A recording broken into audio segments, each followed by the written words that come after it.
এই 23ই লম্পুজা আনিল, তার ভিতরতে শুধু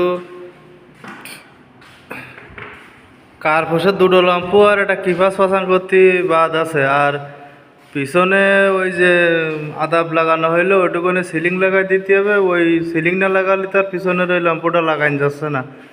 ওইটি সিলিং লাগাইতে ওইটি লাগাবা না। আর তাছাড়া এমনি সুইচ লম্পু যা ছিল সব লাগানোই গেছে, জেনে যা ছিল টান্ডাসে ফান্ডাসে জানে যা ছিল সব লাগানো শেষ। হ্যাঁ, এই নিচে বিলের ভিতরে লম্পু কিবাস টিবাস সুইচ মুইচ এইসব লাগানো হয়েছে।